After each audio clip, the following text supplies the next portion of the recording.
Agradecer a todos vosotros la asistencia, a los organizadores y sobre todo a Belén, pues digamos la invitación. Yo siempre me quedé con la espinita porque la edición anterior, por tema de salud, no pude venir e incluso iba a hacer como una conexión en directo, pero al final, bueno, que va, entonces pues bueno, teníamos también muchas ganas de venir. Entonces yo voy a entrar un poco como introducción a los otros compañeros y yo quería comentar un poco pues la importancia de la materia orgánica del suelo y luego sobre todo el cómo podemos de una manera digamos sencilla y totalmente digamos reproducible por vosotros y por vosotras para transformar estos residuos que generáis ya digamos durante el cultivo de vuestro tomate en una fuente de materia orgánica y también de microorganismos de interés y luego también con una fuente no solamente obtener estos materiales sino también obtener un par de bioestimulantes que yo voy a poner aquí unos ejemplos para que luego os voy a poner deberes porque os he traído aquí unas recetas, ¿vale? Básicas para que vosotros lo podáis hacer y luego ya me escribís ahí al correo electrónico y ya me vais contando. Vale, lo primero de todo, bueno, que voy a contarnos un poco las previsiones de todo lo que implica el cambio climático y sobre todo en nuestra zona, la zona del sur de España, pues digamos las previsiones son de que vamos a incrementar, vamos a sufrir un periodo de desertificación importante, ¿vale? Entonces, uno de los factores que podemos usar para mitigar, digamos, ese efecto, digamos, de la desertificación es incorporar materia orgánica al suelo.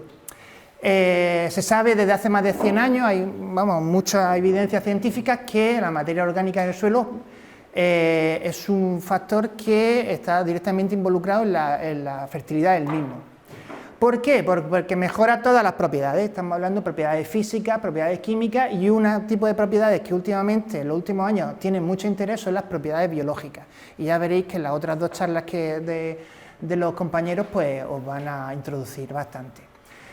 De tal manera que hoy en día ya cada vez es más común hablar de conceptos como el microbioma de la planta, que básicamente son todos los microorganismos que están asociados a estos seres vivos, pero no solamente en lo que es el suelo o las raíces, sino estamos hablando también de los microorganismos endófitos que viven dentro de las propias plantas, incluso pues, en los propios frutos, en las propias hojas.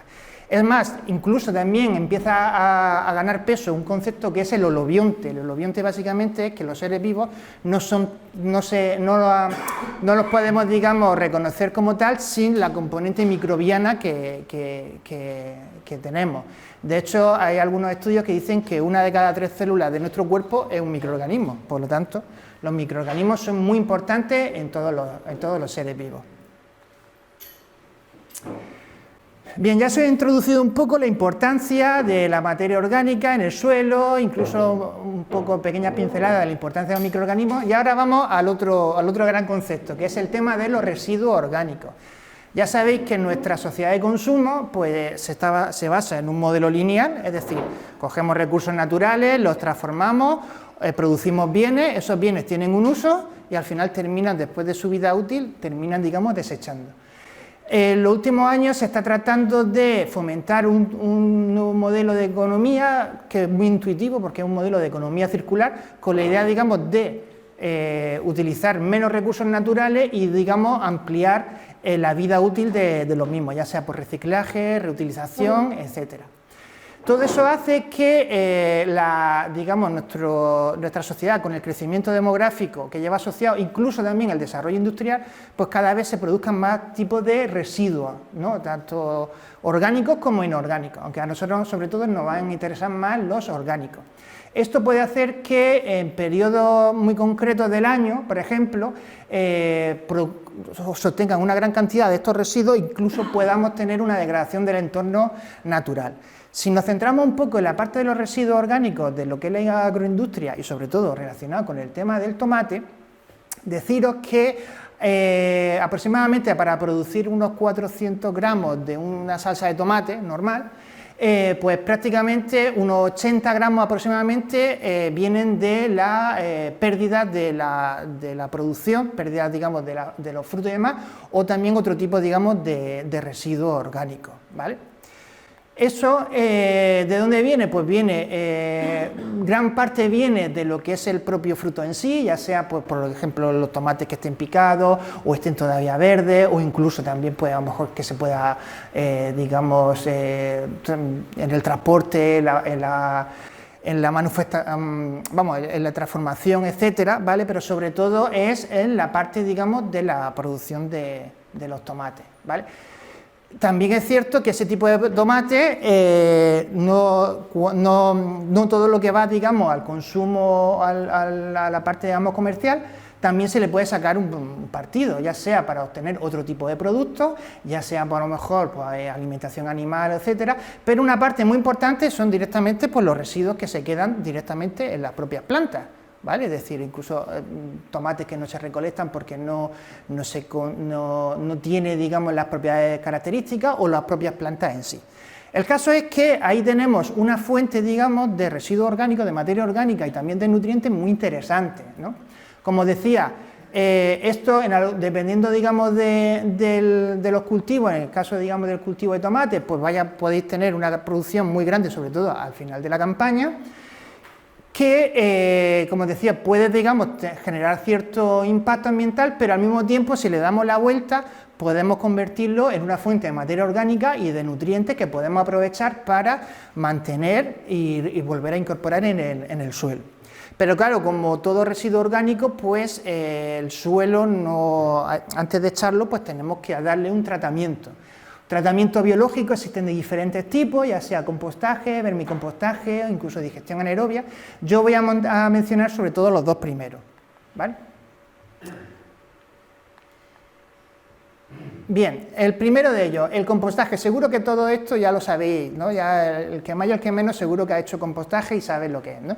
Existen muchas definiciones, pero bueno, básicamente una que es muy intuitiva es simular, digamos, o adaptar la transformación que se produce, digamos, de los restos vegetales o otro tipo de material orgánico cuando llegan al suelo en la naturaleza, pero de una manera mucho más controlada.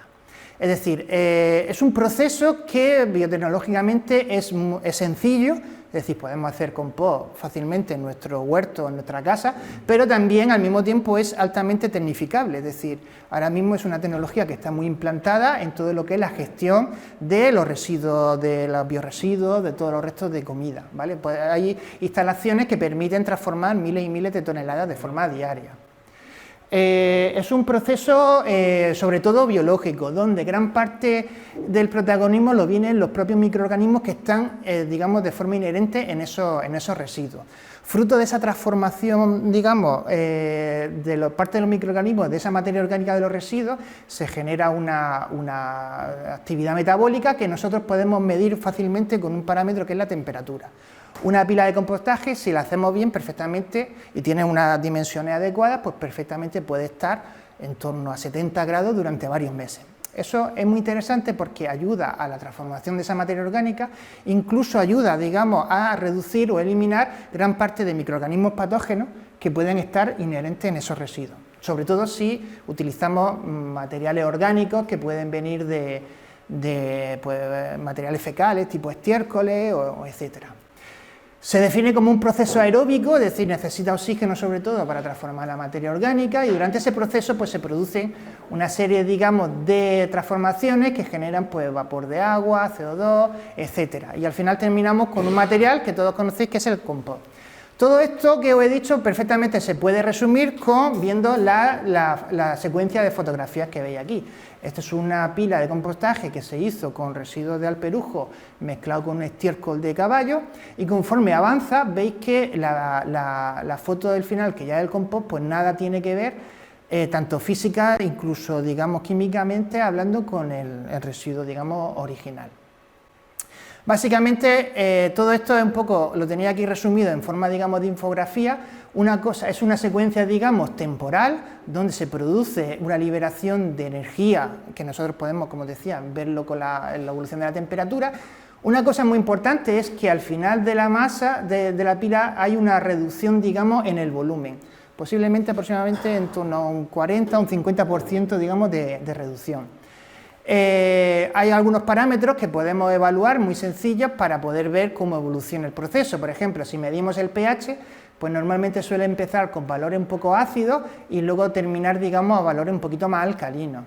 Desde el punto de vista microbiano, como os decía, que luego os van a comentar un poquito más, pues durante la fase más activa, metabólicamente hablando, donde hay más actividad, pues la parte, digamos, la comunidad procariota, o sea, las bacterias sobre todo, son las que tienen más protagonismo. Y luego, pues termina, digamos, en la fase de maduración, esto es como los vinos, ya cuando empieza a madurar, empieza, digamos, también a ganar propiedades y ya, por ejemplo, los hongos, pues donde tienen más protagonismo.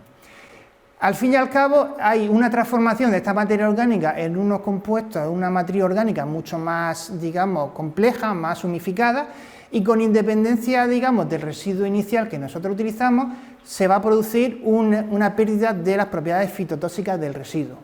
O sea, es decir, el compostaje, digamos, no solamente higieniza el residuo, sino al final termina quitándole las propiedades recalcitrantes y tóxicas que puede tener para los cultivos. Aquí os voy a mostrar dos vídeos para que veáis un poco el impacto, o sea, digamos, la evolución, digamos, fase termófila. Aquí tenéis que tener en mente, digamos, que los vídeos son verticales, pero no sé por qué, al darle aquí, se giran, ¿vale? No sé por qué, ¿vale? Pero bueno, quedaros, esto es un experimento que hicimos no hace mucho, en donde estamos transformando unas pilas de residuos, un residuo muy recalcitrante de la industria del aceite de oliva, y entonces estamos aquí directamente, está la máquina volteando la pila, y todo ese vapor que veis es, digamos, producido por la liberación de vapor de agua por la temperatura. Estas pilas en cuestión estuvieron pues prácticamente casi un año a 70 grados. O sea que es bastante, para que veáis un poco cómo de recalcitrante era ese tipo de residuo. Aquí veis pues la típica, digamos, de distribución, digamos, en base, como a los científicos nos encanta poner gráficas y datos y demás, pues bueno, esto es lo mismo que os he enseñado, pero en forma, digamos, de tabla, donde hay al inicio del proceso unos valores de temperatura que pueden estar en torno a 50 y pico grados, y luego también hay, conforme avanza el proceso, una ralentización. Este en cuestión es un trabajo que podéis, digamos, acceder aquí a través de este enlace, donde se compostan residuos de tomate, ¿vale? Concretamente son residuos de plantas de tomate, y aquí pues bueno, se mezcla, digamos, con un tipo de estiércol, el estiércol de cabra, con unas proporciones aproximadas de entre 1,2 o 2,3, dependiendo, digamos, hay diferentes pilas de...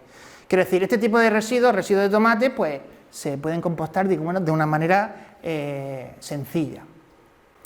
Bueno, ya tenéis una idea un poco de lo que es el compostaje. Como te digo, es una forma, digamos, sencilla de hacer. Ahora vamos con otro proceso que es también muy sencillo de hacer, aunque es verdad que requiere un poquito más de cariño, ¿no? Porque al final es también transformar los residuos orgánicos, pero utilizando lombrices. Para hacer vermicompost se puede hacer con un montón de especies, pero las que más se usan, sobre todo por aquí, son pues Eisenia fetida o Eisenia andrei. Aquí veis, digamos, el ciclo de vida de lo que son las lombrices, desde que sale, digamos, de la cápsula hasta que eclosiona, empiezan, digamos, los individuos juveniles y luego ya empiezan los adultos, y ahí pues ya empiezan a formar clitelos, empiezan, digamos, a reproducirse, y otra vez, digamos, pues aproximadamente unos 20 y pico días, casi 30 días, digamos, tendríamos el ciclo. Esto, nosotros tenemos los residuos, empiezan a transformarse, y luego esto, digamos, que la población de lombrices se puede ir creciendo de forma exponencial, ¿vale? El material que sostiene es muy interesante. Aquí os pongo algunos de los procesos, digamos, algunos parámetros que hay que tener un poquito en cuenta. Es cierto que en el tema, digamos, de las lombrices necesitamos un poquito más de humedad, que por ejemplo el compost. El compost lo podemos trabajar con unas condiciones un poquito más bajas, pero la humedad sí que para lombrices nos hacen falta. Y toleran, digamos, más o menos condiciones salinas. Los cultivos de tomate, los residuos de tomate suelen tener bastante contenido salino. Pero bueno, lo soportan bien. Es cierto que lo que no soportan del todo bien son residuos muy ricos en nitrógeno, sobre todo en contenidos ricos en amonio. Entonces hay algunos tipos de estiércoles, por ejemplo gallinaza o cosas así, que tienen mucho amonio, pues eso, digamos, le cuesta un poquito, les cuesta un poco, ¿vale? Porque es un poco contraproducente. Y bueno, aquí este es un trabajo también de un compañero, de Rogelio Nogales, que utilizando también residuos de de restos de tomate, o sea, yo creo que son restos, digamos, de tomates que no terminaban y demás, lo mezcló con un tipo de lodo que venía de una industria de obtención de papel y demás, y entonces en una proporción 2:1 aproximadamente, o 1:1, pues veis un poco la evolución. Veis que aproximadamente ya en el número, digamos, de lombrices, una vez que empieza digamos, el experimento, a partir ya aproximadamente de los 12 o 14 días, empieza, digamos, a volver a crecer, ¿vale? Y esto incluso pues sería lo mismo, pero con otro tipo, digamos, de tratamiento, ¿vale? Quiero decir, los residuos de tomate se pueden compostar y se pueden vermicompostar de una manera, digamos, sencilla, no es muy complejo. Vale, imaginaros que ya eso lo habéis hecho y ya tenéis el material, ya tenéis el compost o el vermicompost. ¿Qué propiedades tiene? Pues bueno, pues podemos tener, este en cuestión tiene un compost hecho con tema con restos de tomate. Pues puede tener en torno a un 40 y pico % de materia orgánica, contenido en nitrógeno total puede estar entre 2 y pico, 3%, que también está bastante bien. El contenido, digamos, de salinidad puede ser un poco alto, pero bueno, ya sabéis que los residuos de tomate suelen acumular bastante sal, y luego pues tiene, digamos, una serie, digamos, de nutrientes también muy interesantes, como puede ser el fósforo o el potasio, ¿vale? Ya aquí un poco pues va a depender de cómo evolucione con las mezclas y demás. Una cosa muy interesante, al menos lo que dice la literatura, algunos trabajos, es que si nosotros hacemos un compostaje de restos de cultivo de tomate, hacemos el compostaje, le metemos una fase termófila bastante buena durante varios meses, pues hay totalmente evidencia de que produce una higienización, digamos, del material, e incluso hay algunos trabajos que detectan una inactivación del virus del mosaico del tomate. También sirve como agente de control para algunas plagas tipo nemátodos. Esto ya una vez que lo aplica. Bueno, pues ya tenéis, digamos, el compost, ya sabéis un poco las propiedades que tenéis y, pues bueno, toca usarlo. Se puede usar, digamos, de diferentes formas, ya sea como fertilizante, es decir, nosotros lo aplicamos al suelo, es cierto que necesita cierto tiempo para liberar esos nutrientes, podríamos decir que es un fertilizante de liberación lenta. Podemos usarlo como enmienda, que lo que va a hacer es, más que aparte de aporte de nutrientes, va a mejorar las propiedades, digamos, del suelo y demás, o también como bioestimulante, que ahora un poco es lo que yo voy a comentar. Los efectos los podemos ver de muchas formas, los podemos ver a corto plazo, a medio plazo y a largo plazo. Hay un montón de trabajo, un montón de evidencia de que al aplicar este tipo de materiales en cultivos de tomate, pues incrementa todo lo que es la materia orgánica del suelo, todos los principales nutrientes, la disponibilidad de los mismos, nitrógeno, fósforo, potasio, ayudamos a lo que es la retención de agua, la porosidad. Se produce un desarrollo mayor de lo que es la parte radicular y por lo tanto puede llegar a los recursos hídricos de forma más profunda, mayor biodiversidad y en general mayor producción y mayor digamos, fertilidad del suelo. Las dosis que se suelen aplicar pues pueden estar en torno a unos 40 o 50, digamos, toneladas de compost por hectárea equivalente. ¿Vale? Aquí ya va a depender un poco de el régimen, digamos, de la densidad de plantación, un poco tal, pero bueno, es algo que sabemos que funciona. La forma de aplicarlo, podemos hacerlo directamente sólida, es decir, cogemos el compost, esto no tiene mucha ciencia, cogéis el compost, lo aplicáis, le aplicáis a lo mejor, pues no sé, entre 1 y 5 kilos por planta o menos, ya dependiendo un poco de la cantidad de material que tengáis, y sabéis que eso va a funcionar. También se puede aplicar, digamos, de forma líquida, que yo creo que esto es un poco lo más interesante. Tenemos esos compost, ese vermicompost, hacemos una extracción acuosa y de ahí, digamos, lo podemos aplicar, ¿vale? Se puede hacer, digamos, de varias formas, aunque yo me he centrado en dos de ellas, porque yo creo que pueden ser muy interesantes. Son dos cosas muy fáciles de hacer, ¿vale? Muy reproducibles por todos vosotros, que serían dos tipos de bioestimulantes. Uno es un abono de tipo húmico y otro de té de compost, que seguro que ya todos los conocéis. En realidad son muy similares, lo que pasa que, por ejemplo, el del abono húmico lo que persigue es solubilizar y extraer la mayor cantidad de nutrientes y materia orgánica del compost, por lo tanto la extracción que nosotros sacamos es un poco más agresiva. ¿Qué es lo que pasa? Que en función, digamos, de la materia orgánica que nosotros arranquemos, pues esa materia orgánica del compost, pues al solubilizarlo, pues hay unos componentes que son menos complejos, otros más complejos, ¿vale? En función, digamos, de la naturaleza, pues tienen unas propiedades u otras, pero bueno, en general son propiedades buenas. Tradicionalmente, las fuentes de materia de sustancias húmicas pues son la turba, la lignito, la neodita, que seguro que muchos de ellos había usado, digamos, porque son como materiales típicos de sustratos de cultivo. ¿Qué es lo que pasa? Que este tipo de materiales pues no son fuentes renovables. Si nosotros podemos obtener tanto compost como vermicompost, es cierto que no tiene un grado de humificación tan grande como las otras, pero si son fuentes renovables, podemos perfectamente producir todo lo que queramos, e incluso a nivel, digamos, legislativo, incluso pues perfectamente puede entrar en todo lo que es la legislación de agricultura ecológica y demás. En cuanto a comparación de compost y vermicompost, pues el compost, como tiene un proceso, digamos, de transformación un poco más elevado, pues, digamos, la naturaleza húmica que tiene el compost es ligeramente mayor que la del vermicompost, ¿vale? ¿Cómo podemos hacerlo?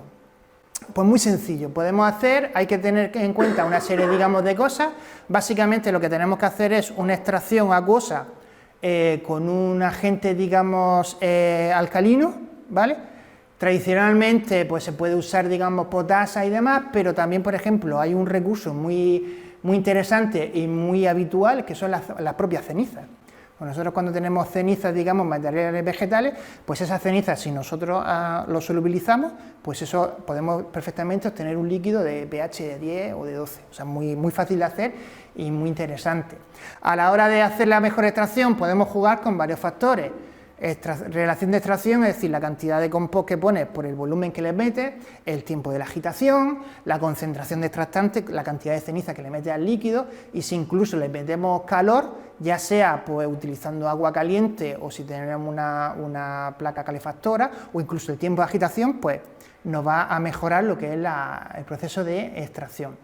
Aquí os muestro algunos ejemplos que podéis ver a nivel, digamos, de comercial y demás, pero aquí por ejemplo, de aquí es algo que es fácilmente reproducible por cualquiera de vosotros. Básicamente es un contenedor de 1000 litros donde necesitamos un sistema, digamos, de aireación, ya sea en formato por aire, por ejemplo, y aquí le metemos el material, el compost, ya sea en formato bolsa y demás. Y ya al líquido pues le echaríamos lo que serían las cenizas, ¿vale? Efectos, a la hora de aplicarlo, pues incrementa pues todo, es decir, nutrientes, el peso, el tamaño del fruto, contenido de nitrógeno, la clorofila, mayor superficie de hoja, el contenido de carotenoides, el rendimiento, o sea, digamos, todos los estudios que hay aplicando este tipo de materiales, con independencia, digamos, incluso del material de compost del que se haya hecho, pero sabemos que hay un montón de evidencias que se utilizan, ¿vale? Aquí os voy a mostrar una receta básica que es muy sencilla, es decir, nosotros podemos decir, como decía, utilizar cenizas como agente extractante. Esas cenizas las podemos disolver en agua, por ejemplo, si nosotros cogemos 1 kilo de compost y le metemos 5 litros de líquido de agua, ese agua nosotros le hemos echado un poquito de ceniza para llegar hasta este pH, pues estupendo. Eso le metemos un sistema de agitación, ya sea por insuflación de aire o lo que sea, entre 4 y 24 horas es tiempo suficiente. Es verdad que al hacer una extracción en un pH muy alcalino necesitamos un material un poco que aguante, ¿vale? Pero bueno, cualquier tipo de plástico y tal perfectamente puede soportarlo. Y luego el tema del agua, pues el agua, por ejemplo, le podemos meter agua caliente con un termo y utilizarlo, y con eso ya arrancaríamos una cantidad bastante grande. Vale, ahora os cuento el otro, digamos, bioestimulante también muy fácil de hacer.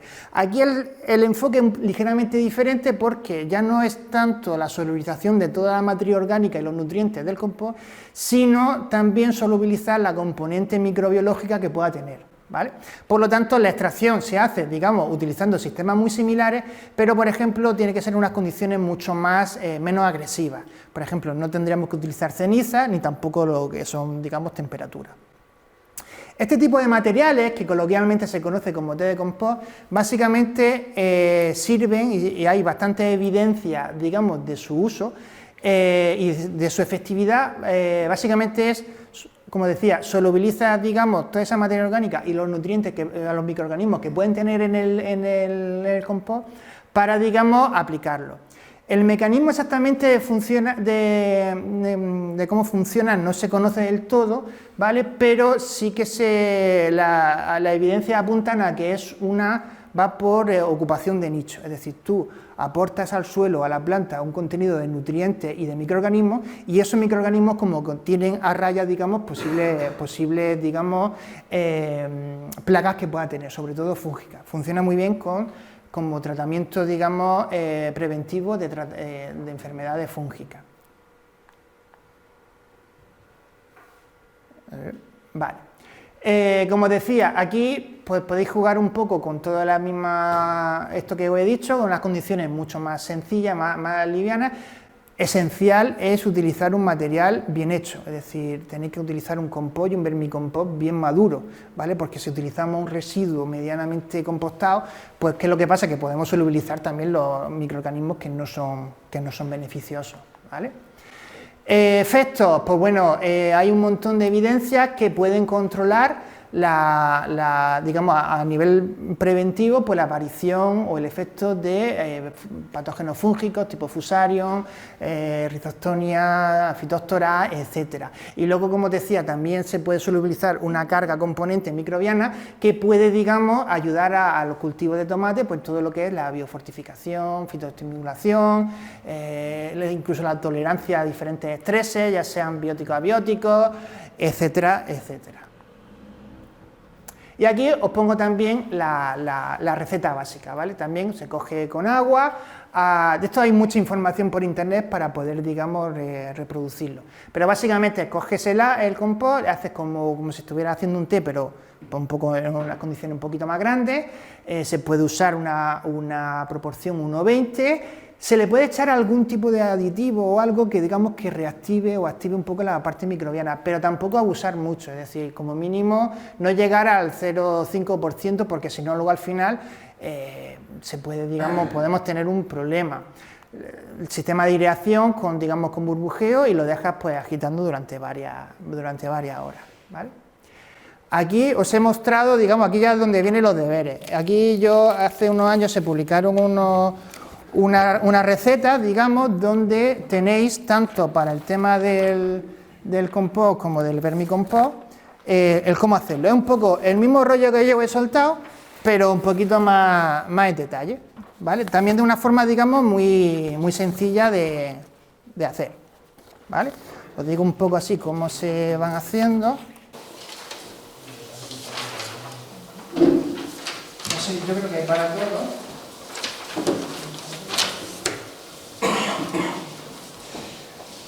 Y bueno, yo ya he terminado.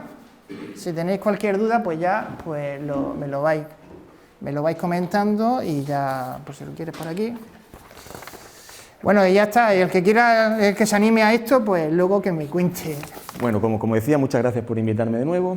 Mi nombre es Miguel de Cara, soy ingeniero agrónomo y especialista en fitopatología, y trabajo en el área de protección vegetal sostenible en el IFAPA, que está en La Mojonera. Voy a hacer una pequeña reseña de lo que es el IFAPA, que es el instituto al cual pertenezco, que es el único organismo de la Consejería de Agricultura dedicado a la investigación y la formación agraria.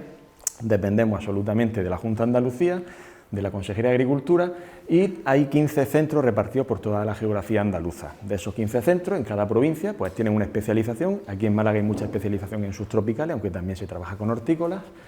En la zona de Huelva trabajan con el fresón, y en la zona de Almería, como os podéis imaginar, pues trabajamos con los cultivos de invernadero. De hecho, nuestro centro, los que lo habéis visitado ya, sabéis que estamos en prácticamente el corazón del mar de plástico. Este es nuestro edificio, aquí está nuestro laboratorio, estos son nuestros invernaderos, aquí debajo está la Bayer, y por aquí arriba está Clause, por aquí Singenta, en fin, estamos rodeados de todo el sector. Bueno, es el grupo al que pertenezco, o que en cierto modo coordino. Grupo de fitopatología y microbiología edáfica. Llevamos más de 25 años trabajando en cuestiones de suelo. Empezamos trabajando con patógenos de suelo, nos formamos en la Universidad de Almería, en el grupo AG200 con Javier Tello, y hemos tenido la suerte de poder continuar nuestras líneas de investigación dentro de IFAPA. Ahí tenéis un código QR, como veréis a lo largo de la presentación soy bastante amigo de los códigos QR. ahí tenéis acceso a las publicaciones nuestras, creo que al Research Guide, donde hay 100 y pico publicaciones relacionadas con nuestras temáticas, y bueno, aquí tenéis a los compañeros principales, que son los que tiran junto conmigo del carro de nuestras investigaciones y de nuestra experimentación. Como le comentaba a la compañera de la televisión, nosotros estamos en un centro de investigación, estamos acostumbrados a que los investigadores realicemos nuestro trabajo un poco de manera aislada, pero realmente a quien tenemos que rendir cuenta es a la sociedad del trabajo que hacemos, que la sociedad al final es quien nos paga y quien nos motiva para trabajar. En el caso de la investigación agraria, pues sois los agricultores los que tenéis que pedirnos explicaciones de lo que hacemos y buscarle la aplicación a lo que hacemos. Me agrada mucho ver gente más joven que yo hoy aquí en esta sala. Eso no es frecuente en los ámbitos agrarios. Creo que es una cuestión que hay que ir trabajando desde la agrupación y desde las cooperativas para que las nuevas generaciones tengan presente que estamos al servicio del agricultor. Bueno, ahí tenéis pues parte de los proyectos que tenemos y quién nos financia. Como veis, pues trabajamos con muchas cooperativas, con empresas, porque nuestro objetivo es hacer investigación que sea trascendente para el sector. Aquí tenéis otros códigos QR de proyectos que a lo mejor conocéis, el de Reciclan. Nosotros hemos trabajado muchos años tratando de reutilizar los restos de cultivo incorporándolo al suelo directamente, no para compostar, sino para hacer biosolarización o biofumigación, que explicaré un poquito después cómo funciona. Y aquí tenéis el código QR de uno de los proyectos internacionales que tenemos, que es el del proyecto Best4Soil, donde nos reunimos 25 países de la Unión Europea. A través de ciertas reuniones nos dimos cuenta a los investigadores de que había mucha información científica útil para los agricultores, pero que no llegaba ni a los agricultores ni a los técnicos porque estaba en inglés y en un lenguaje muy extraño para los técnicos y los agricultores. Entonces decidimos compilar esa serie de trabajos sobre materia orgánica, sobre compost, sobre solarización, sobre rotaciones de cultivo, cubiertas vegetales, y hacer una hoja divulgativa y unos vídeos muy sencillitos que están disponibles gratuitamente para todo el que quiera consultarlos. Aparte de dos herramientas informáticas donde se pueden diseñar rotaciones de cultivo teniendo en cuenta las enfermedades que le afectan a esos cultivos, para no equivocarse con una rotación y que el verticillium que tengo en el suelo, además de fastidiarme el tomate, me vaya a fastidiar la berenjena, por poner un ejemplo que seguramente todos conocéis. Y bueno, yo voy a hablaros de pues lo que ha sido el tema de mi vida profesional, que son los microbios del suelo. Y hace poco me topé con esta página, que es una página de la empresa Danone, donde habla de lo buenísimo que es el yogur Danone. Y hay un apartado que llaman la magia del yogur, donde hacen una referencia al número de bacterias que hay en un yogur. Y me llamó mucho la atención, porque yo tenía en mi cabeza las cifras de tantos años haciendo análisis de suelo. Entonces me llamó mucho la atención las bacterias que tiene un yogur, que son buenísimas para nosotros, ¿verdad? Ese dato que dan es de 1.300 millones de fermentos lácticos por yogur. 1.300 millones de fermentos lácticos por yogur. En notación científica pues se dice 1.300 por 10 a la 6 UFC, unidades formadoras de colonia, por yogur. Yo me tomo la licencia de considerar que un yogur pesa 130 gramos para que me salgan los números redondos. Si un yogur pesa 130 gramos, en un gramo de yogur tenemos 10 millones de fermentos lácticos, 10 millones de bacterias. ¿Y por qué me quedo con esa cifra? Porque esa cifra de 1 por 10 a la 7 o 10 millones de bacterias es lo que nos encontramos en los suelos agrícolas. En un suelo de invernadero nos encontramos eso, 10 millones de bacterias. Estoy hablando de un suelo medianamente cuidado, no algunos de los suelos terroríficos que te puedes encontrar en el campo de Almería que están saqueados microbiológicamente. Pero en un suelo medianamente normal, moderado, donde se cultiva de una forma normal, encontramos 10 millones de bacterias por gramo de suelo. O sea que si cogiéramos el yogur, nos lo comemos y en el cacharrito del yogur echamos el suelo de nuestro invernadero, vamos a tener la misma cantidad de bacterias. No, porque el suelo es más denso. Más todavía. Más todavía. Pero, Rafa, es que no solamente hay bacterias. es que además tenemos hongos. Y tenemos una media de 100.000 fermentos fúngicos, unidades formadoras de colonia de hongos, en ese volumen de suelo, no en esa cantidad de suelo, en ese volumen de suelo o por gramo de suelo, ¿vale? Que es la unidad que nosotros utilizamos normalmente. Pero no solo eso, aún más todavía, porque es que esos 7 millones de bacterias, esos 10 millones de bacterias por gramo de suelo que tenemos, no se trata de ácido lactobacillus, de las 3 bacterias bífidos, tal igual, que nos venden con los yogures. Hay miles de especies bacterianas que tienen cada una de ellas una serie de enzimas y cumplen una serie de funciones en el suelo, que vamos a ver a continuación algunas de estas funciones, y que es lo que nos permite hablar del suelo como ente vivo, que es un concepto que ya se hablaba de él en los años 90 y que hoy en día toda la comunidad científica acepta De hecho, me ha hecho mucha ilusión ver el concepto de holobionte en la presentación de Germán, porque en los cafés conciencia a mí me gusta hablar de el holobionte del suelo, y se quedan los niños como, ¡Dios! ¿Esto qué es? Un enemigo Marvel. Bueno, el suelo también es un holobionte. Aquí tenéis 10 funciones de la microbiota edáfica, ¿no? Que era un poco lo que me pedía Belén el otro día cuando hablamos para preparar la jornada. Me preguntó sobre función y sobre interacción entre microorganismos, que si habíamos trabajado en eso. Digo, no sabemos cosas, pero es un tema muy específico y que yo sepa, no hay mucha gente que haya trabajado con interacciones de microorganismos en suelo. Así que voy a traer 3 casos de 3 estudios científicos en los que hemos estado involucrados para tratar de explicar un poco cómo son esas interacciones. Antes de eso, las funciones de la microbiota edáfica, el decálogo de funciones de la microbiota edáfica. Esto está extraído del Departamento de Agricultura de los Estados Unidos de América. 10 funciones de la microbiota del suelo. De estas 10 funciones, fijaos, yo llevo 25 años trabajando en estas, parasitar y enfermar las plantas. Pero es que a lo mejor de esos 25 años, pues llevamos 15 trabajando en el resto, porque sin saberlo, la microbiota del suelo tiene todas esas funciones que están relacionadas también con los patógenos y con la salud de la planta. De estas 4 funciones, pues son de las que voy a hablaros en los 3 casos prácticos que voy a comentar a lo largo de lo que me queda de presentación. El primer caso se trata de las leguminosas. Ya han salido hemos conversado antes sobre las leguminosas, Germán y yo, no en su presentación. Esto es un trabajo que estamos terminando de redactar para publicarlo en una revista científica y que hemos presentado ya en algunos congresos. Bueno, de hecho, lo que voy a hablar es prácticamente lo que presentamos en el Congreso Internacional de Agricultura Ecológica que se celebró el año pasado en Cáceres y trata de una leguminosa y de las rizobacterias que van asociadas a las leguminosas como simbiontes. Si alguno estáis certificando en agricultura ecológica, os dirán, tenéis que rotar con una leguminosa, ¿verdad? ¿Por qué hay que rotar con una leguminosa? Porque hay que fijar nitrógeno atmosférico, el 71% del aire es nitrógeno y es abono, pero ese abono para que llegue a la planta o se lo echa por líquido o lo echan las plantas que son capaces de obtener el nitrógeno del aire. ¿Cómo lo pueden obtener? A través de las rizobacterias, que son unas bacterias simbiontes, igual que las bacterias que tenemos en nuestros intestinos, que son parecidas a las del yogur, que viven con nosotros, pues las leguminosas tienen esas bacterias simbiontes. Cuando yo estudiaba se decía que la simbiosis era una relación entre dos organismos vivos, si no existiese esa relación, ninguno de los dos organismos podría sobrevivir. La realidad es que ese concepto ha ido cambiando con el tiempo y yo me he dado cuenta de que cuando los agricultores ecológicos en los invernaderos ponen habichuelas para cumplir con el reglamento y tal, siembran la habichuela y yo levanto la planta, nunca veo rizobacterias. O sea que esas habichuelas están ahí sin simbiosis y se están cultivando porque las estamos abonando. Pero no estamos captando el nitrógeno atmosférico para fertilizar el suelo. Para eso haría falta que la semilla de la habichuela la hubiéramos inoculado previamente con su rizobacteria, que es lo que se hace con la soja, por ejemplo. Y aquí voy a presentar estos resultados del trabajo que hicimos con Crotalaria juncea. Crotalaria juncea es el llamado cáñamo del verano, no tiene nada que ver con el cáñamo ni con los estupefacientes.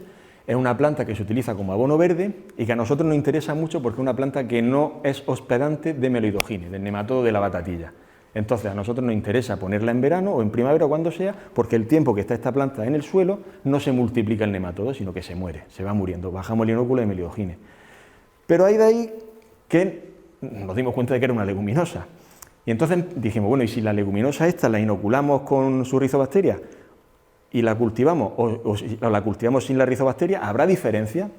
Entonces empezamos a hacer, hicimos un diseño de un trabajo con 6 repeticiones aleatorias, repartidas en un invernadero arenado, además condiciones bastante duras para lo que es un cultivo más silvestre como es la crotalaria, y hicimos 8 ciclos de cultivo viendo el comportamiento de la crotalaria en otoño, en invierno, en primavera y en verano, dentro del invernadero, a ver cómo se comportaba.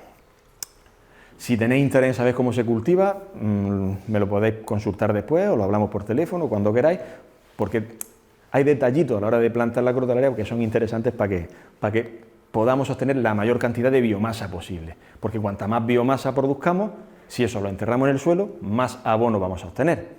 Durante esos 8 ciclos de cultivo únicamente regábamos con agua, no nos gastamos ni un duro en abono, solamente la planta. Cuando pasaban los 45 o 60 días, dependiendo de la época del año, lo que hacíamos era arrancar las plantas, trocearlas y pesarlas, y calculábamos la biomasa que se había generado. Aparte de eso, transcurridos 5 ciclos de crotalaria, dijimos, bueno, ¿y cómo estará el suelo después de 5 ciclos poniendo crotalaria?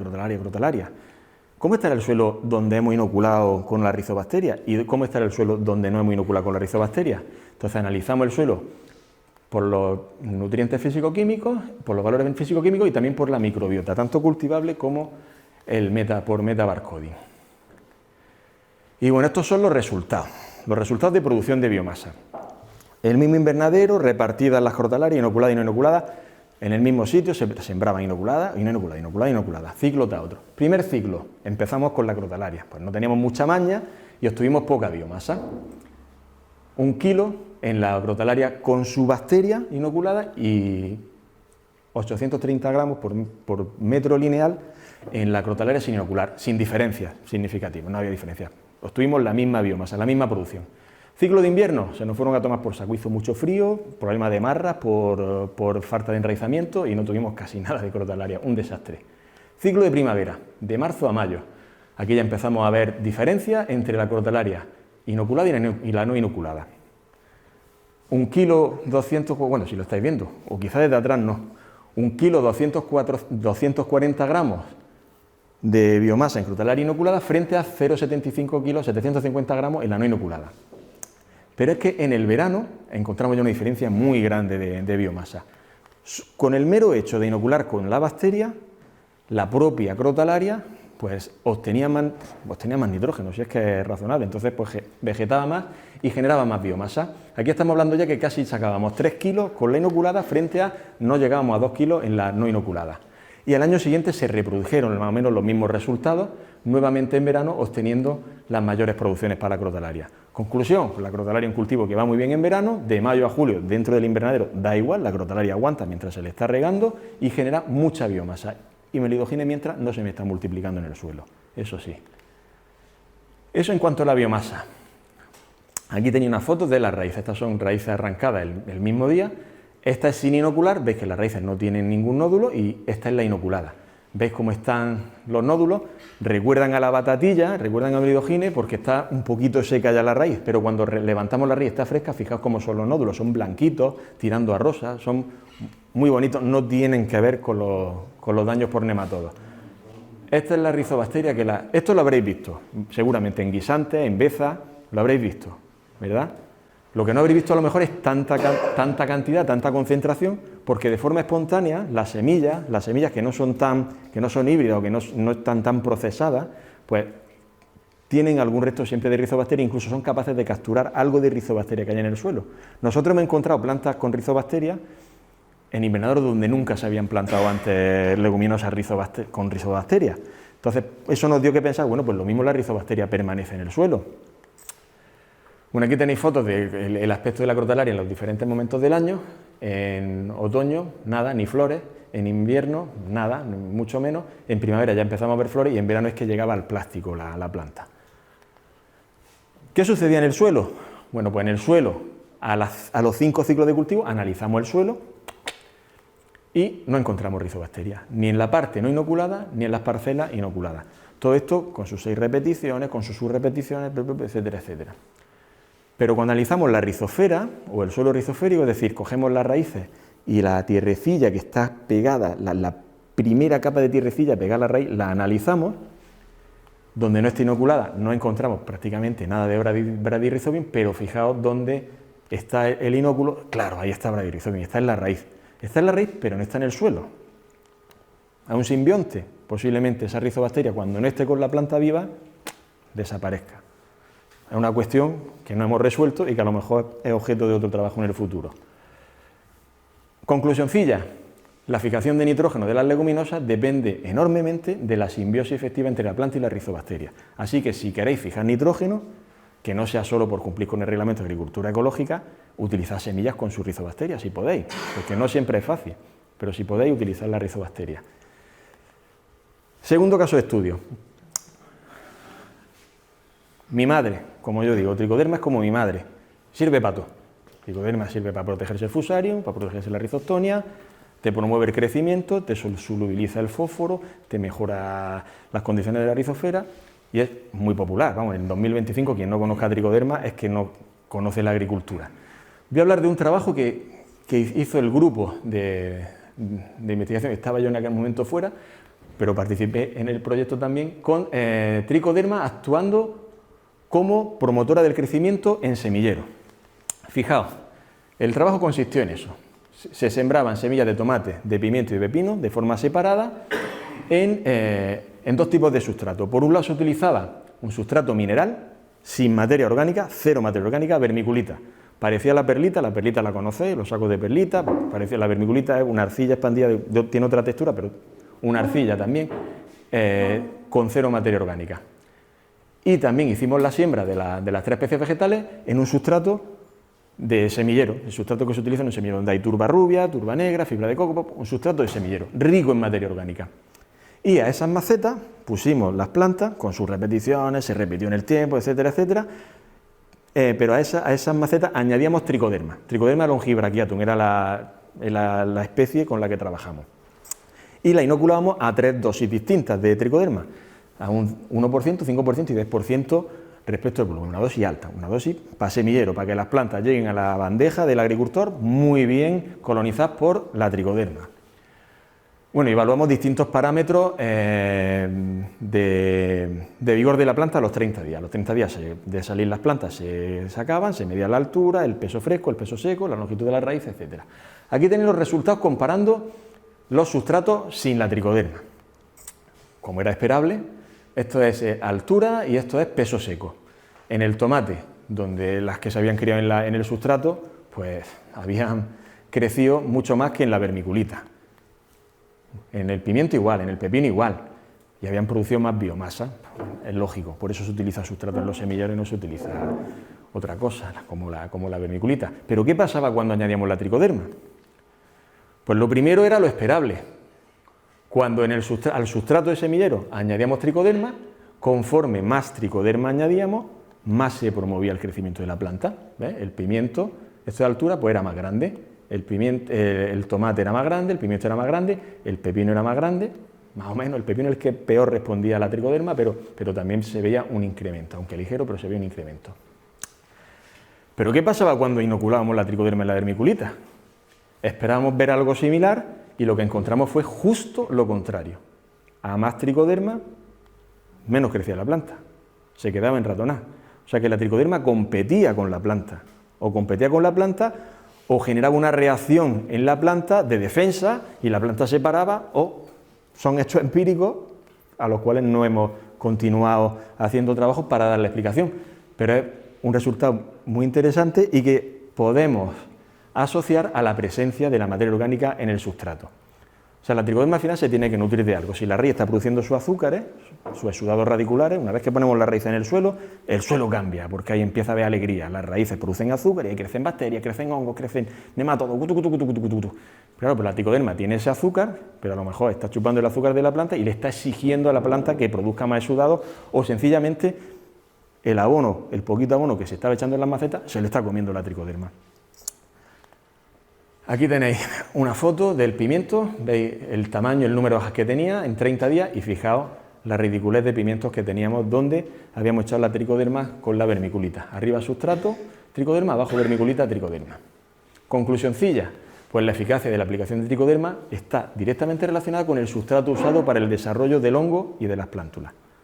O sea que es muy importante la materia orgánica. Ya vemos que es importante la materia orgánica, que si queremos inocular microorganismos, es importante que haya materia orgánica, que no vamos a regenerar el suelo, ¿no? Ahora se habla mucho de la agricultura regenerativa porque me gasto un dineral en microorganismos. Esos microorganismos necesitan un nicho donde estar agustico y donde vivir y donde coexistir con las raíces de la planta. Y ese nicho se llama materia orgánica. Tercer caso de estudio, y este se publicó recientemente en Frontier of Microbiology, y es un trabajo sobre bacterias nativas del suelo de invernadero, antagonistas de patógenos y antagonistas de antagonistas. Este trabajo lo presenté, creo que fue el año pasado, lo que pasa es que con un enfoque de la protección de cultivo tal y cual, pero creo que ahora lo vais a entender mejor porque está relacionado con esto de la interacción entre microorganismos. En este trabajo teníamos un suelo de invernadero donde durante 2 veranos hacíamos biosolarización. La biosolarización, ¿qué es? Incorporar materia orgánica fresca, en este caso se trataba de restos de planta de tomate o de estiércol fresco, tal, se incorpora al suelo. Se incorpora al suelo, se hace en verano, se tapa con plástico transparente y se deja que la radiación se riega por encima de capacidad de campo, de tal manera que los restos vegetales y el suelo está húmedo. Al tapar con el plástico y al ser en verano se calienta el plástico, se calienta el suelo y se alcanzan temperaturas que va calentándose el suelo y llega un momento en que son letales para los patógenos. Esas temperaturas son letales para los patógenos, pero también tienen un efecto sobre las comunidades microbiológicas del suelo. No solamente los patógenos se mueren por exceso de calor. La gráfica del principio, la de los hongos, sonaba. Así estaba el suelo, estos eran los hongos que teníamos antes de biosolarizar, y estos son los que teníamos después de biosolarizar. Como veis, hay una merma, controlamos los hongos, se controla algo, pero oye, seguimos estando en las decenas de millar, o sea, sigue habiendo mucho hongo. Curiosamente se controlan los patógenos, son más sensibles a la temperatura, a las altas temperaturas, que otro tipo de hongos que además proliferan durante la biosolarización. Algo similar a lo que pasa con el compostaje.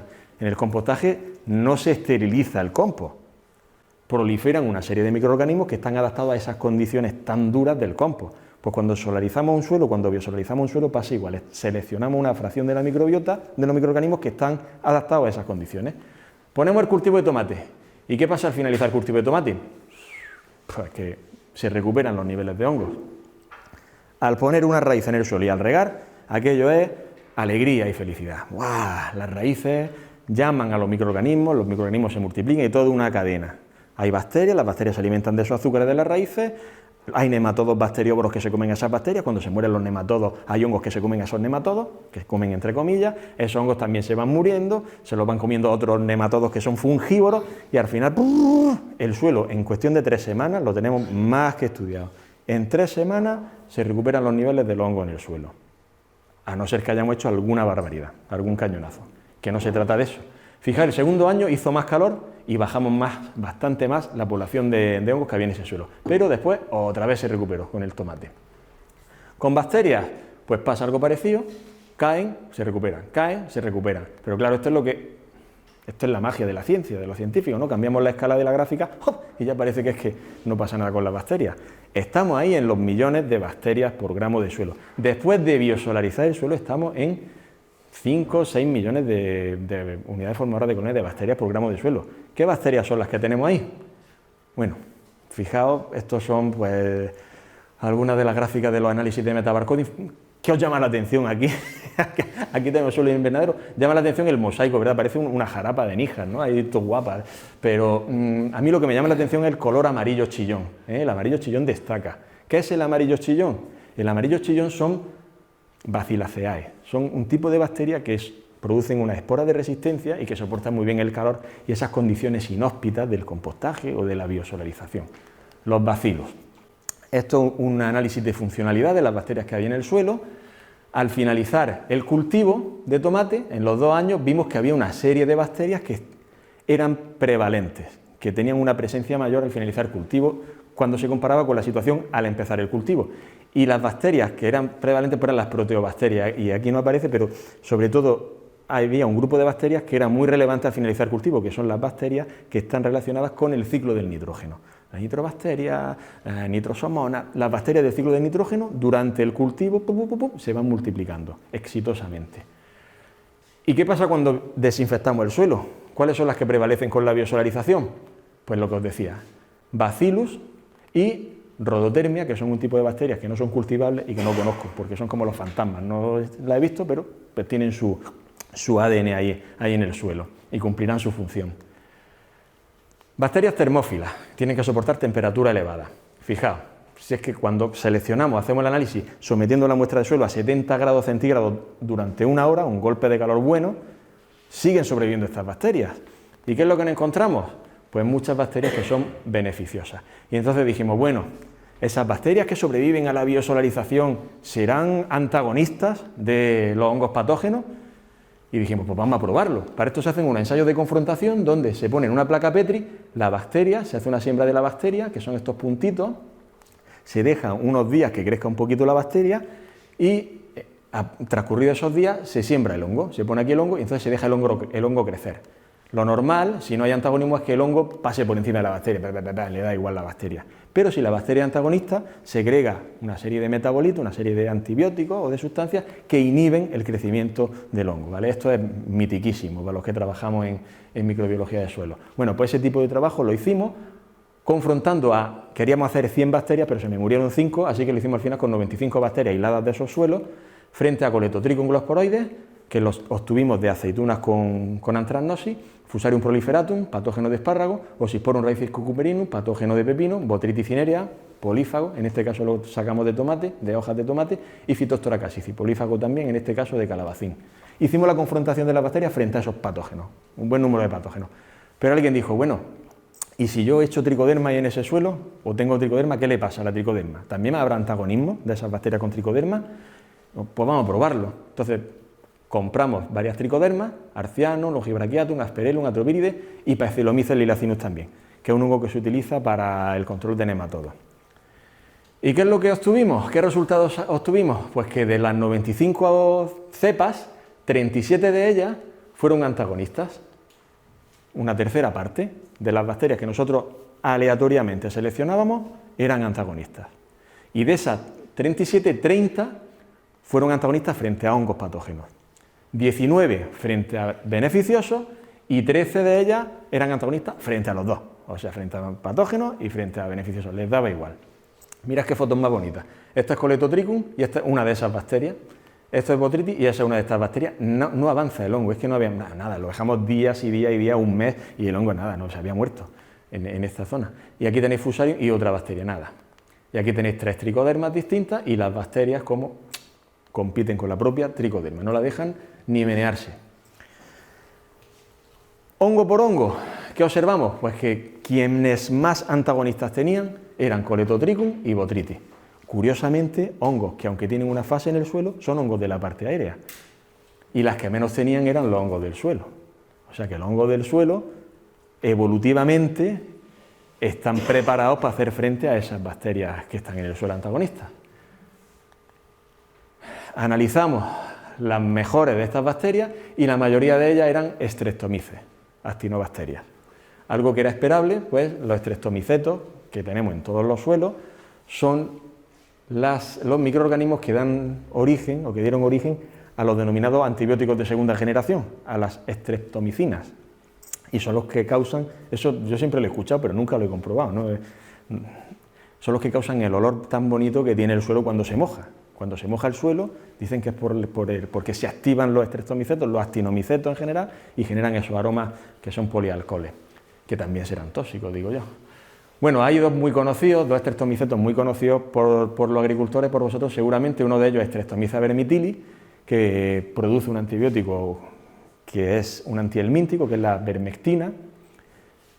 Vosotros sonará la abamectina, que es la imitación, el Vertimec, que se utiliza para los ácaros y para nematodos. Pues el Vertimec es una imitación de una streptomicina, y la Sacropolispora spinosa, esta sí produce un metabolito que sí que se comercializa, el metabolito de la bacteria, que es el Spinosad, que es el Spintor, que seguramente lo habéis usado para la oruga o para el tri.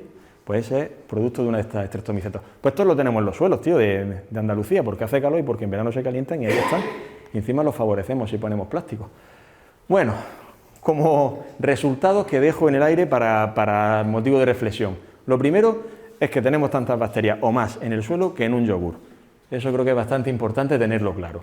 Segundo, que la biodiversidad bacteriana y fúngica es mayor siempre que hay un cultivo que cuando no hay un cultivo. O sea, el cultivo activa toda esa vida que hay en el suelo.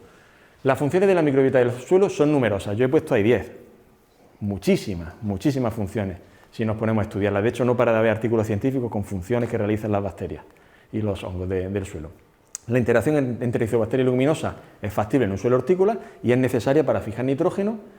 Si no hay materia orgánica en el suelo, pues lo mismo tricoderma pasa de ser bueno a ser malo. Antes ha hablado Germán de los ácidos húmicos. Los ácidos húmicos son excelentes, pero los ácidos húmicos, en el caso de los invernaderos, yo estoy convencido de que han sido una de las causas de que los agricultores dejen de estercolar. Cuando empezaron en el año 90 a comercializarse los ácidos húmicos, que son líquidos, que se meten por el goteo, ya tengo materia orgánica, ya no necesito estercolar. Amigos, y ahora nos estamos encontrando invernaderos ultracompactados, ultrasalinizados y que no están aireados. O sea, el compost incorpora al suelo, fundamental. Los ácidos húmicos, excelente. Pero el suelo tiene que estar oxigenado. Es como con el compost. Si el compost no se oxigena, no se crea esa fertilidad. Pues si el suelo no está oxigenado, los microorganismos no proliferan, no están a gusto. ¿Qué queremos estar? En uno de estos apartamentos que tienen los japoneses, de estos hoteles que salen así que parecen nichos, o preferimos estar en una sala como esta con oxígeno bien espaciado donde podemos desenvolvernos. Pues a los microorganismos les pasa igual, no se va a regenerar el suelo con los microorganismos si no tenemos un suelo que esté estructurado y que esté preparado para esa regeneración. No os doy más la chapa, aquí es donde estamos, tenéis mis datos, tenemos muchos cursos en el IFAPA de la Mojonera, todos los años hacemos 1 o 2 talleres sobre biosolarización, en enero o en febrero vamos a hablar de biofumigación en la cooperativa Hortoventa, lo digo por si estáis atentos, pues iremos para allá para dar un taller con los agricultores aquellos, y muchas gracias por vuestra atención.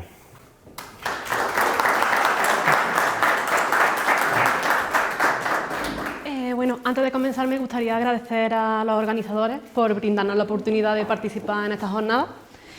Y bueno, mi nombre es Sandra Tienda, soy investigadora postdoctoral en el Grupo de Investigación de Biología y Control de Enfermedades de Plantas en la Universidad de Málaga.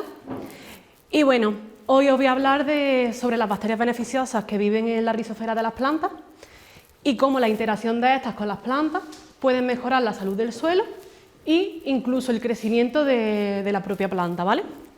Voy a repetir algunos términos que ya ha utilizado Miguel, pero bueno, los reforzamos un poco así, ¿vale?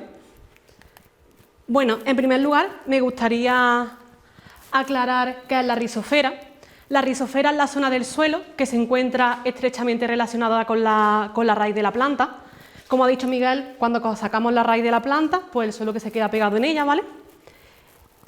La planta libera compuestos que están compuestos por azúcares, ácidos orgánicos, aminoácidos, que es lo que conocemos como exudados radiculares, y estos lo que realizan es una diferenciación de características del suelo.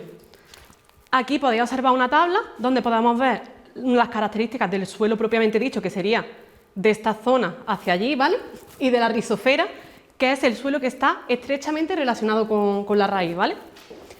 Por ejemplo, el suelo suele tener un pH más variable, que suele ir desde 3,5 a 10, que depende mucho de la composición de ese suelo, y suele tener una baja concentración de nutrientes. Sin embargo, la rizosfera tiene un pH más neutro y tiene una alta concentración de nutrientes. ¿Por qué? Porque los exudados radiculares que producen las plantas actúan como fuente de alimento, atraen a los microorganismos hacia la rizosfera, y esto hace que haya una mayor concentración de microorganismos y una mayor actividad biológica que en el resto del suelo, ¿vale? Ya. Bueno, como he dicho, la planta tiene un efecto sobre el suelo y ahora vamos a ver cómo los microorganismos tienen un efecto sobre el suelo y además también sobre el crecimiento de la planta. Aquí os muestro un esquema de la rizosfera donde podemos observar distintas actividades enzimáticas que pueden intervenir y modificar el suelo. Aquí he marcado algunas de ellas. Por ejemplo, algunos microorganismos que viven en la rizosfera pueden tener actividad oxidasa e hidrolasa. Esta actividad lo que hace es descontaminar el suelo. Por ejemplo, de algunos hidrocarburos aromáticos policíclicos. Coge ese contaminante, lo oxida y produce agua. Entonces, a partir de microorganismos que tengan estas actividades, podemos obtener un suelo que esté más descontaminado, ¿vale? También hay microorganismos que tienen actividades que intervienen en promover el crecimiento vegetal. Por ejemplo, hay algunas rizobacterias que tienen actividad CC-desaminasa. Esta actividad enzimática lo que hace es regular los niveles de etileno dentro de la planta y al estar regulado, la planta se promueve el crecimiento lo que es de las raíces, empiezan a crecer más raíces laterales y esto hace que la planta pueda coger más nutrientes, ¿vale? Y bueno, aquí otro ejemplo de alguna actividad que pueden tener los microorganismos que viven en la rizosfera es la actividad fosfatasa, que bueno, la actividad fosfatasa puede actuar a dos niveles, tanto descontaminando el suelo de algunos pesticidas y también pasando el fósforo insoluble a soluble y hace que las plantas puedan asimilarlo. Si en algún momento queréis intervenir, pasar alguna pregunta porque no entendáis algo, por mi parte me parece bien, ¿vale? Bueno, como he dicho, la planta tiene efecto sobre el suelo, los microorganismos tienen un efecto sobre la planta y sobre la salud del suelo, pero realmente la rizosfera no es un sistema aislado, sino que es una red biológica muy compleja, donde todos los organismos tienen interrelaciones entre ellos, que eso es lo que se conoce como interacción multitrófica. Estas interrelaciones pueden ser tanto deleterias como positivas. Voy a poner algunos ejemplos para que los entendáis, ¿vale?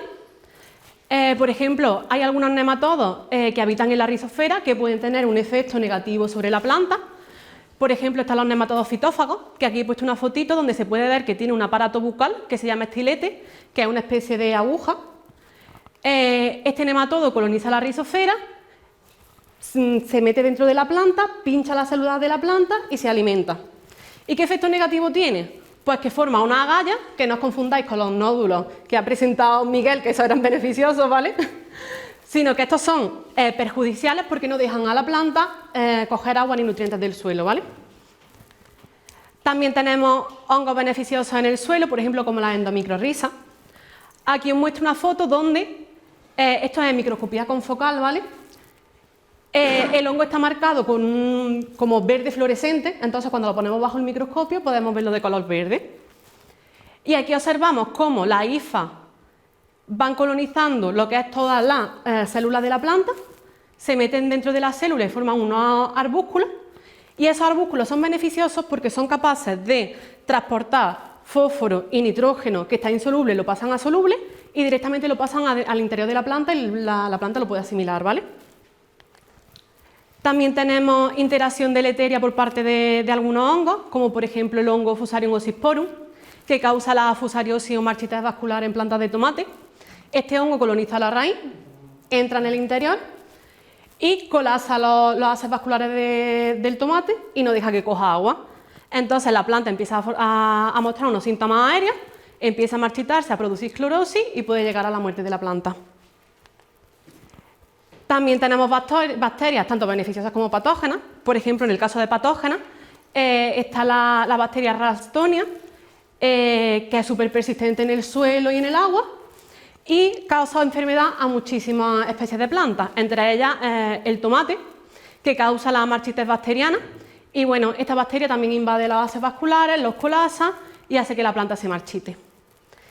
Y ahora vamos a pasar a hablar sobre las bacterias beneficiosas de la rizosfera, que tienen un efecto positivo sobre la planta, que ahora un poco más adelante os explicaré el caso concreto de las bacterias con las que nosotros trabajamos. Pero a modo de resumen, estas bacterias beneficiosas pueden actuar a 4 niveles sobre la planta. Pueden promover el crecimiento vegetal propiamente dicho, porque estas bacterias pueden producir fitohormonas que hacen que la planta tenga mayor crecimiento. Pueden inducir la resistencia sistémica de la planta. Esto significa que la bacteria activa la defensa de la planta, entre comillas, pero no causa ningún tipo de enfermedad. Entonces, cuando llega un patógeno, la planta está en preaviso y la pilla como más fuerte, porque está preavisada, empieza a tener sistemas de resistencia y puede actuar contra el patógeno. Otro de los mecanismos es antagonismo directo del patógeno por parte de esta bacteria beneficiosa. Estas bacterias beneficiosas pueden producir compuestos antifúngicos, antimicrobianos y pueden inhibir directamente el crecimiento del patógeno. Y otro de los niveles a los que pueden actuar estas bacterias beneficiosas es colonizando la rizosfera, formando biopelículas por toda la raíz, que las biopelículas son como una red donde se van juntando una bacteria con otra y van cubriendo toda la superficie, ¿vale? Y compiten por nicho y nutrientes, lo que hace o lo que puede hacer que a otros patógenos no puedan entrar en el sistema, ¿no? Y haya una disminución del patógeno. Voy a pasar ahora a hablar específicamente con las bacterias con las que trabajamos en el grupo de investigación. La bacteria beneficiosa de rizosfera con la que trabajamos es la bacteria Pseudomonas chlorographi, que la voy a llamar PCL1606, ¿vale? Y trabajamos con el sistema aguacate y Roselina necatri. Roselina necatri es un hongo patógeno que causa la podredumbre blanca radicular. Y bueno, lo voy a ir explicando un poco más con detenimiento en las próximas diapositivas. Aunque nosotros trabajamos con esta bacteria que fue aislada de árboles de aguacate y hemos visto que funciona bien frente a la podredumbre blanca radicular, hemos hecho estudios paralelos en los patosistemas trigo, Roselina necatri y en los patosistemas tomate y Fusarium oxysporum, que como he dicho antes causa la marchitis vascular. Voy a empezar hablando de por qué es importante el aguacate, el cultivo del aguacate. En las últimas 2 décadas el consumo de aguacate a nivel mundial pues, ha tenido un crecimiento exponencial. Y bueno, en Europa, la zona del sur de España es una de las principales áreas de producción de aguacate, en concreto la costa malagueña y de Granada.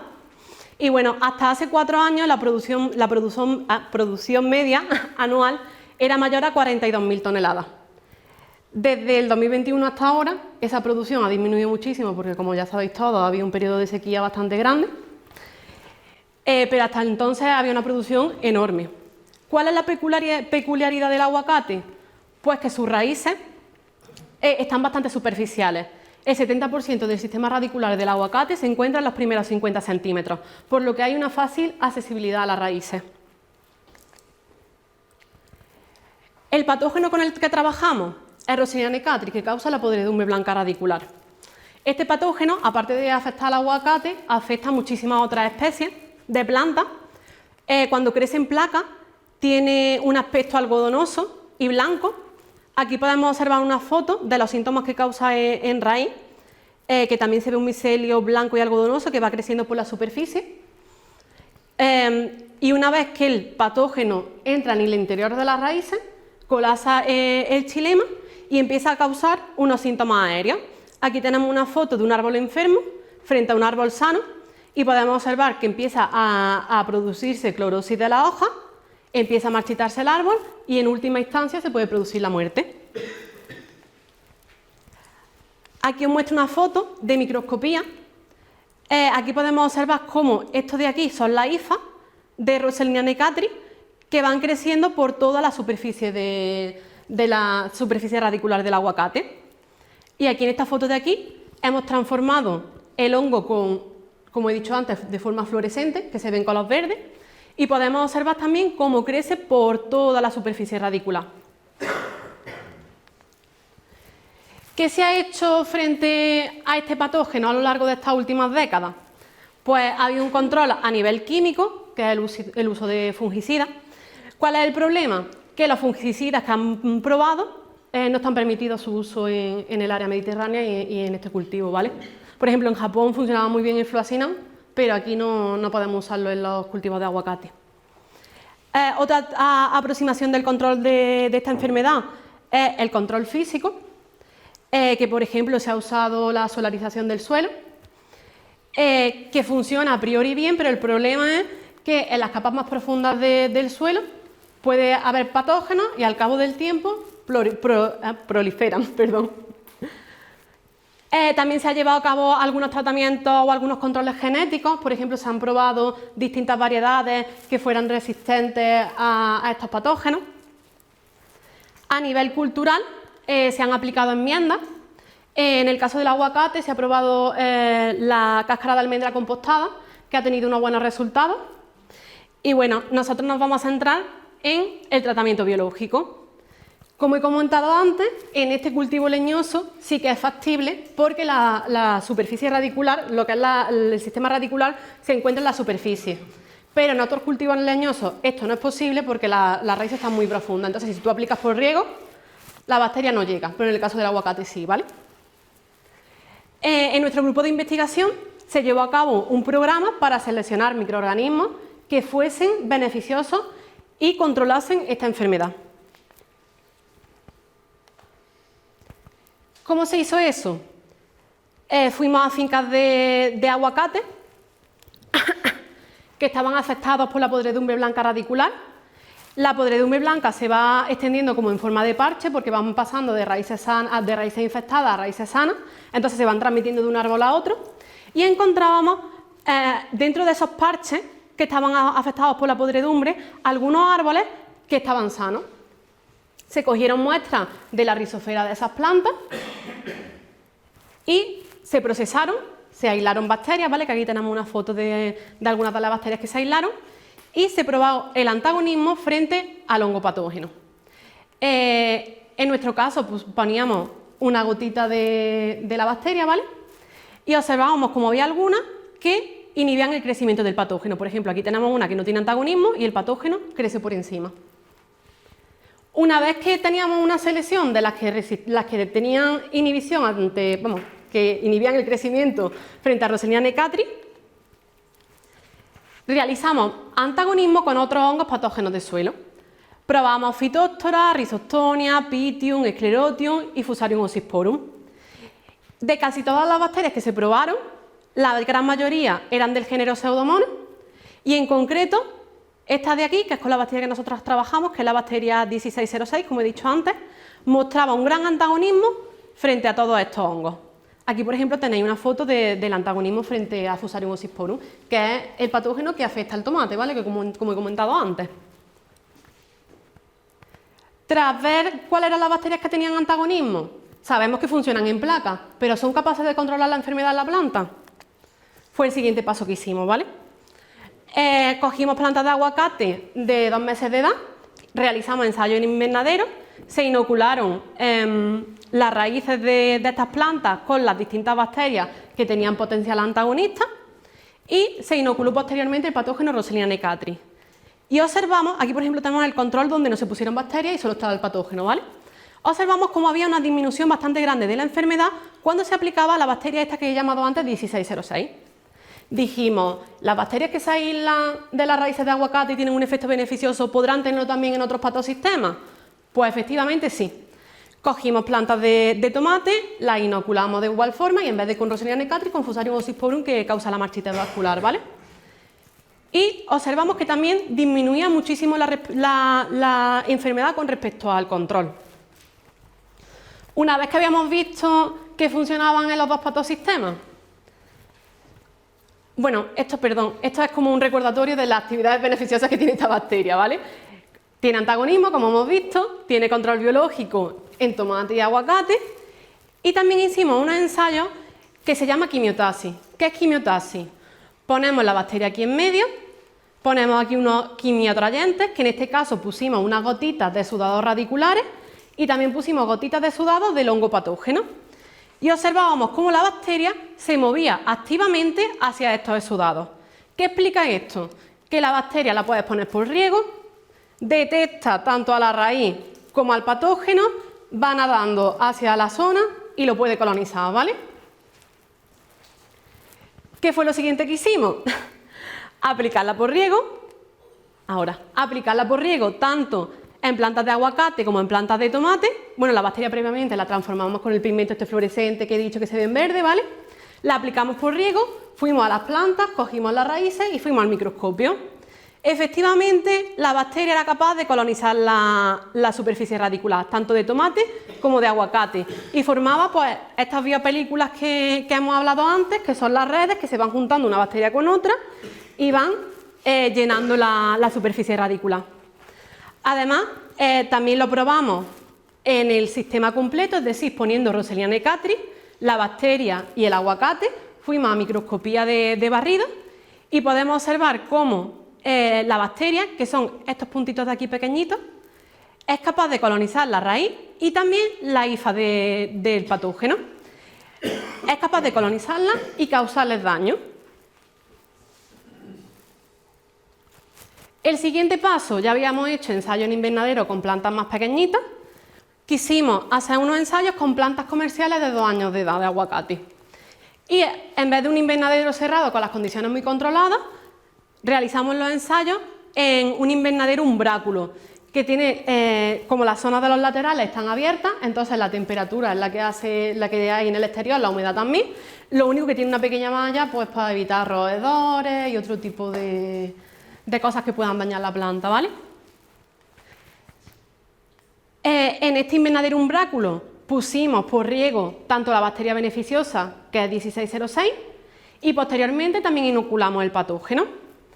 Una vez que se había producido el biocontrol, cogimos muestras de rizosfera, hicimos una extracción de ADN y, como ha comentado antes Miguel, como por metabarcoding, ¿vale?, analizamos las poblaciones microbianas para ver qué efecto tenía la aplicación de esa bacteria en el suelo.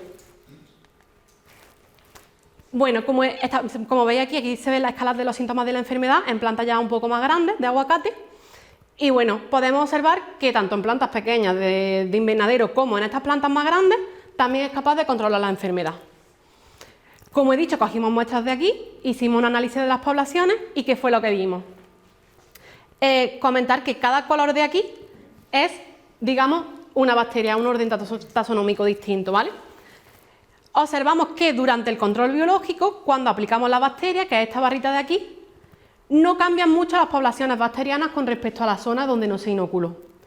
Sin embargo, cuando vamos a estudiar los hongos y ver cómo afecta la aplicación de esa bacteria, observamos cómo este colorcito de aquí, en color rojo, pertenece a Roselia necatris.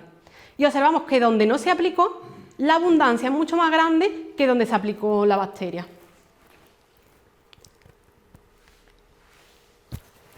He explicado qué efecto tiene esta bacteria de forma individual en aguacate y en tomate. ¿Qué fue el siguiente paso? Vamos a ver si cogemos esta bacteria beneficiosa y la juntamos con otra beneficiosa, pues tiene mejor efecto. Quiero recalcar que no siempre sumar bacterias beneficiosas significa tener más efectos beneficiosos. Eso es lo que estábamos buscando, pero no siempre es así, ¿vale? Nosotros mezclamos la bacteria 1606 con la bacteria 1601 y la bacteria 1607, que estas bacterias fueran todas aisladas de rizosfera de aguacate, se vio que tenían antagonismo y demás. Las pusimos de forma individual en la raíz de aguacate. Están, igual que he comentado antes que esta bacteria la marcábamos en verde, pues también marcamos el resto de bacterias de colores distintos. Vimos que cuando se ponían solas de forma individual en el aguacate, eran capaces de colonizar cada una de forma independiente la raíz de aguacate. ¿Cuándo venía el problema? Cuando las poníamos juntas. Esta roja es la 1601 y esta es la 1606.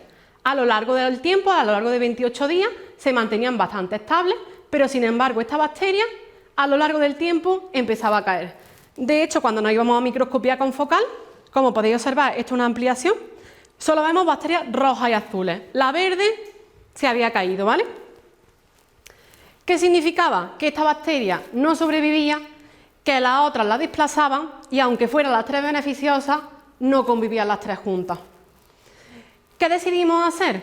Sustituir esta bacteria e incluir otra bacteria que también sabíamos que era beneficiosa y estaba ahí la de rizosfera de aguacate. ¿Qué observamos aquí? Tengo que decir que en este caso lo probamos tanto en aguacate como en tomate como en trigo. En concreto, esta foto de aquí es de trigo.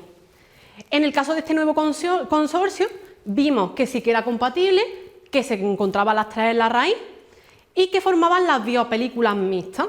Es decir, se iban congregando todas las bacterias e iban cubriendo la superficie. Una vez que vimos que era compatible, dijimos, vamos a ver cómo funciona este nuevo consorcio en control biológico. Usamos varios patosistemas, el aguacate con Roselia necatris, usamos un sistema que es trigo con Roselia necatris, porque Roselia necatris también es capaz de infectarla, ¿vale? Y también usamos el tomate con el patógeno Fusarium oxysporum. ¿Qué observamos? Primero, que bacterias aisladas de aguacate, pues sorprendentemente podían tener efectos beneficiosos en otro cultivo. De hecho, era capaz este consorcio de proteger al tomate frente a Fusarium oxysporum y frente a Roselia necatris y trigo.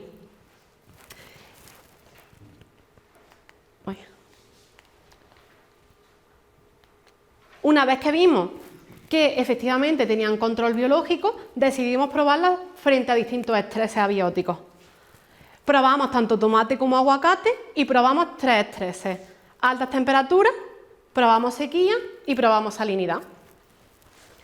¿Qué observamos? Pues concretamente en tomate, bueno, las inoculamos de forma individual, cada bacteria por separado y las tres juntas. En esta gráfica, la línea azul es la biomasa del tomate, es decir, las plantas, cuando terminábamos el ensayo, después de someterlo a estrés por altas temperaturas durante 21 días, cogíamos las plantitas y las pesábamos, ¿vale? Y también medíamos el porcentaje de germinación, es decir, de X semillas, pues germinábamos el 100% o el 50%, porque también pueden tener un efecto sobre la germinación. ¿Qué observamos? Pues que cuando aplicábamos las tres bacterias juntas, este nuevo consorcio protegía al tomate frente a altas temperaturas, por lo que tenía un efecto muy beneficioso cuando se aplicaba este estrés térmico. Y bueno, aquí he puesto unas pocas de conclusiones así generales del trabajo. Uno de ellos es que, bueno, como ya habéis visto, la rizosfera es un sistema biológico muy complejo, donde hay múltiples interacciones entre las distintas especies, que los microorganismos beneficiosos pueden mejorar la salud del suelo y el desarrollo de la planta, que en concreto la bacteria 1606 tiene aspectos beneficiosos para los diferentes modelos de planta, aunque fuese solamente aislada de aguacate, funcionaba en tomate y funcionaba en trigo, y además tiene un alto potencial en la restauración de la salud del suelo. Y bueno, como última conclusión, que hemos desarrollado un nuevo consorcio que muestra un efecto protector frente a estrés a altas temperaturas en tomate.